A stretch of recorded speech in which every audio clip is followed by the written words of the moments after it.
our own time. Michael Heaney reminds us of the major issues of that tragic conflict.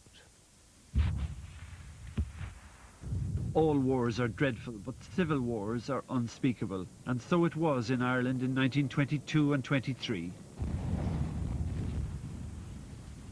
So bitter and divisive was the Irish Civil War that the country has never since seemed fully able to come to terms with it. It's governed our politics, but seems to have escaped the cool, calm appraisal it's required. It was a war over a compromise.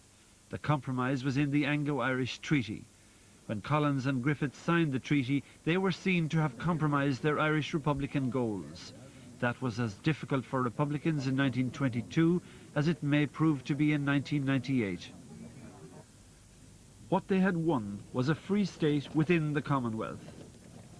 It was acceptable to most people. Certainly it was popular. But it was not what Pearse had died for 6 years earlier. It was not the Republic so passionately fought for in the War of Independence by a united IRA.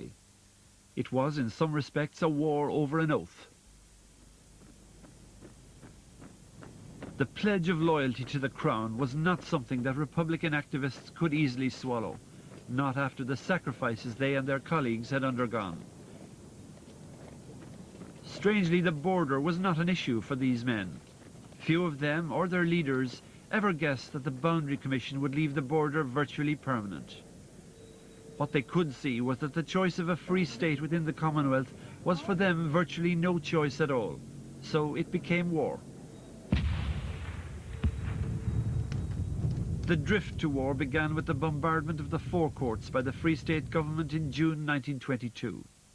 It had been occupied by the anti-treaty forces, who were defiant.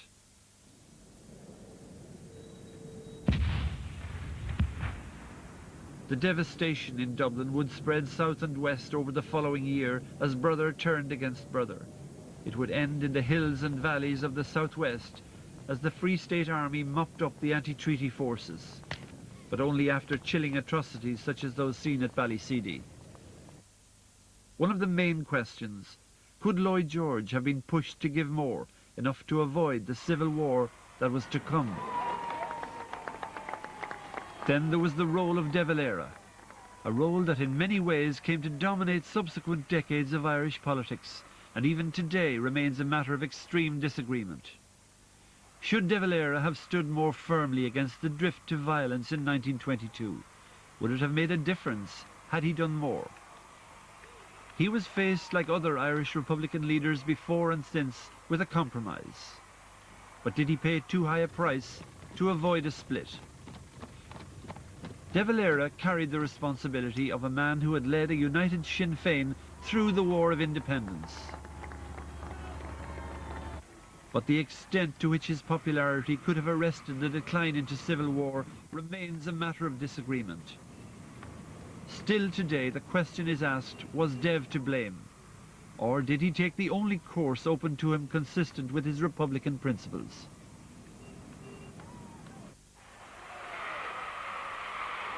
Then there was Michael Collins, the charismatic IRA leader who accepted the compromise as a stepping stone. Collins took the Free State, swallowed the oath to the Crown, and described it as a transitional step to a republic. Was he right? Or was his acceptance of the treaty a sellout of his principles, a virtual guarantee that civil war would follow? Collins, the lost leader, gunned down in the Civil War in August 1922. Michael Collins was the pragmatic one, the Republican leader not unprepared to accept compromise, who died before he could see the compromise through. These two men, Collins and De Valera, remain today as great icons of Irish politics. Together they represent choices still facing the island. These are the choices that arise when Republican pragmatism collides with Republican principle, when knife-edge choices herald peace or war. They're the choices that arise when the road forks, turning one way towards constitutional politics, and the other way towards armed struggle and the pursuit of an Irish Republican dream, still elusive and possibly